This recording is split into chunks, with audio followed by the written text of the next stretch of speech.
Welcome to part 2 of KALB's Halloween special. I'm your host, Julie Sober. In this episode, we're going to be speaking with meteorologist Jake Lambright about some spooky weather. All right, today we're going to be talking about spooky weather, and we have Jake with us today to help us out with that. Jake, thanks for joining us and talking about spooky weather.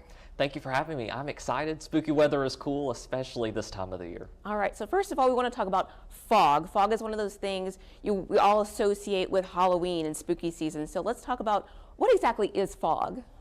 So fog is a thick cloud of water droplets that's suspended at or near the Earth's surface, and it occurs whenever we have calm winds, usually on clear nights. Before that fog, that's technically a cloud does start to develop, and also those calm winds. That allows for fog to start. All right, and a lot of times when we're driving, like over the bridge or something, we'll see like that fog kind of thicken. So we normally see fog over bodies of water, is that right? Yes, that's pretty typical, and actually there are many types of fog that can form over water, ice, and today specifically we're going to talk about two different types of fog that can also form over land: advection fog and radiation fog. All right, well, I'm going to let you go ahead and take it away. I know you got some fun graphics for us, so you can explain a little bit more about fog, so you go ahead. Yes. So the first type of fog that I'd like to talk about is radiation fog, and with radiation fog we need two main ingredients. The first ingredient being clear skies, and the second main ingredient being calm winds. Any cloud cover or wind will prevent radiation fog from forming, and we often see radiation fog on clear nights when we have the air temperature approximately the same as the dew point. And once again, those calm winds are a key player. Then we see that fog start to form. Now, the second type of fog I want to talk about today is advection fog. And in this case, we need warm and moist air to move over cold land. This will ultimately lead to advection fog developing.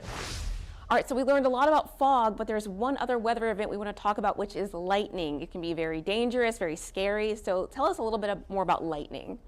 Yes, lightning is pretty cool and fascinating, and it's actually the occurrence of a natural electrical discharge that happens in a very short amount of time and contains a very high amount of voltage. All right, well, we're going to talk a little bit more about that, and just after the break, I'm going to let you take over. We'll see you soon. All right. The formation of lightning is very neat and very complex as well. Lightning begins to form when we have electrons that begin to zigzag downward. This is known as a stepped leader. As this leader nears the ground, it begins to draw a positive charge from the ground up. This is known as a streamer. As that leader and streamer begin to merge, a powerful electrical current begins to flow. As a result, we see a return stroke. This process could repeat several times along the same path, resulting in what appears to us as a visual flicker. Now, there are several different types of lightning. The first I want to talk about is cloud-to-ground lightning. This type of lightning is pretty common. Intra-cloud lightning is very common and one we see quite frequently here in Louisiana. Cloud-to-cloud lightning and cloud-to-ground strikes are fairly uncommon.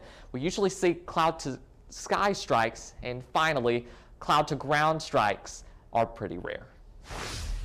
All right, so lightning, as we talked about, can be very dangerous. So what are some safety tips that we can talk about for lightning?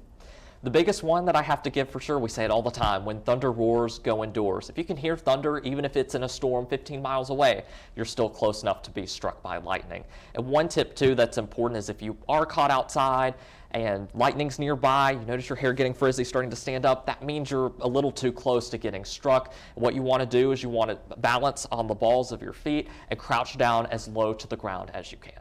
All right, well, thank you so much, Jake. Thank you. All right. Thanks for watching KALB's Halloween special. If you go over to KALB.com, you can click on the Fall Fun blog and see all kinds of events happening all throughout the month of October. See you soon.